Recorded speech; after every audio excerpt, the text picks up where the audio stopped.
देखो, सबसे पहली बात हमारी कमजोरी क्या है? हम परेशान हो जाते हैं। संसार में देखो तो परेशान, परमार्थ की तरफ देखो तो हम परेशान हो, ये हमारा आदत स्वभाव बन गया परेशान होना। थोड़ा सा धैर्यवान बनो, गंभीर बनो। कोई इस भारी से भारी विपत्ति में परेशानी स्वीकार करके विपत्ति से थोड़ी निकला जाता। सुलझो, ठीक है, ये विपत्ति आई, समस्या आई, इसका समाधान होगा। ऐसा थोड़ी कि हमें नष्ट कर देगी।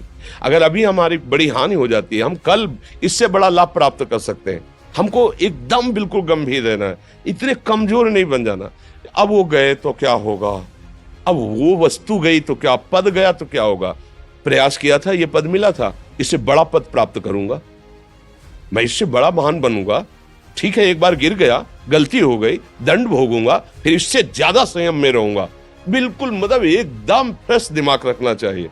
पर अपने लोग क्या है, जरा सी बात में एकदम पछड़ा कर लेते हैं, एकदम कमजोर हो जाते हैं। ये बिल्कुल ठीक नहीं है। हम जीवन भर की यात्रा की बात कह रहे हैं, भारी से भारी कष्ट में भी मुस्कुराना, तो हमें बल मिला है, हमें भगवान की कृपा का दर्शन हुआ है, हमें उनका दुलार दिखाई दिया है।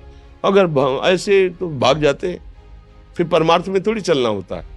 आज जो आप सुन करके लाभ लेने की चेष्टा कर रहे हो ना, ये केवल प्रवचन नहीं है, ये जीवन है। अगर ये जिए ना होते ना, तो ये इसका प्रभाव नहीं पड़ता, फिर वाणी का प्रभाव नहीं पड़ता। हम इसीलिए कहते हैं, जैसे आप लोग एकदम परेशान हो जाते हैं जब बोलो, क्या हमसे ज्यादा परेशानी होगी? दोनों किडनी खराब, दवाई लाने के लिए पैसे नहीं, पानी रखा है हम उठ के पी नहीं सकते, भीषण शरीर में कष्ट, भीषण बुखार, क्योंकि किडनी फेल, जरा में बुखार, खाने को क्या, रोटी मांग के लाओ। अगर वहां सब्जी मिलती तो लाल मिर्च ऐसी पड़ के मिलती थी कि वो पा नहीं सकते थे। आप सोचो, पानी लाना है तो मुझे लाना है, पीना है तो मुझे पीना है। अगर मैं हारता तो कहां पहुंच जाता, क्या स्थिति होती? नहीं, मरना है, पर कदम पीछे। कोई दिन ऐसा नहीं जिस दिन सेवा ना की हो, जिस दिन सेवा ना गए हो। गुरु जी की सेवा में जाना है, पहले अपने को स्वस्थ साबित करना है, नहीं वो सेवा नहीं लेंगे। तुम बीमार हो, तुम कष्ट में हो, ऐसे उनकी दृष्टि परेशान थे, उनकी सेवा की, आके लेट गए। फिर हिम्मत की, अपनी श्री जी की सेवा की, मधुकरी नहीं गए, 3-3 4-4 दिन भोजन नहीं गए, पर सेवा नहीं छोड़ा, दिनचर्या नहीं छोड़ी। और उसका प्रधान कारण संयम, ब्रह्मचर्य, भगवत आश्रय, नाम जप, कभी हारने नहीं दिया। अभी भी थोड़ी देर बाद डायलिसिस शुरू होगा, हारने, आपको हारे हुए नजर आ रहे हैं। शरीर में पीड़ा है, किडनी फेल है, ऐसा तो हम स्वस्थ बैठे हैं, पीड़ा है, बार बार प्यास लगती है, थोड़ा थोड़ा पानी मिलता है, लेकिन हम आनंदित हैं, हम प्रसन्न हैं। हम लड़ाई में हारे नहीं हैं, ना हारेंगे, हम जीत चुके हैं। हम अपने मालिक के भरोसे में अपना संवाद, तो वो ये हम अपनी बड़ाई नहीं बता रहे, हम आपको बता रहे समस्या। सोचो, तुम्हारे पास तो माँ है, भाई है, बहन है, परिवार है, कोई ना कोई तो है ना।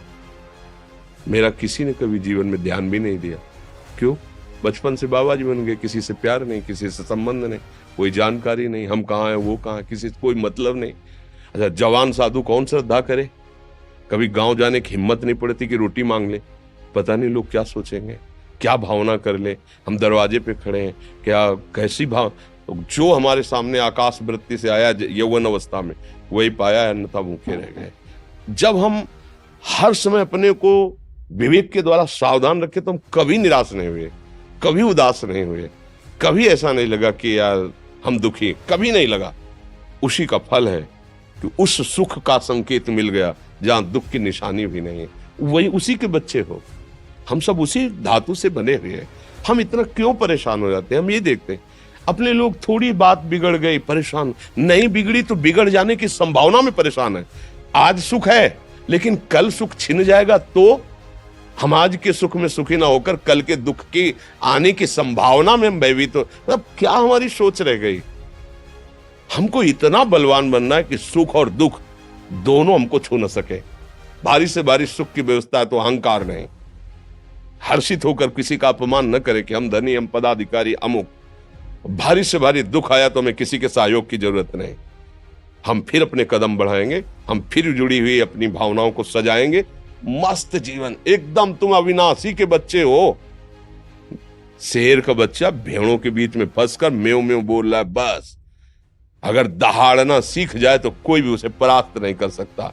ऐसे भगवद अंश, तू प्रपंच में फंसकर अपने को इतना दीन क्यों देख रहा है? तू ऐसा है कि भगवान के दिव्यास्त्र में भी ताकत नहीं तेरे को मार सके। तू अविनाशी का अविनाशी बच्चा है।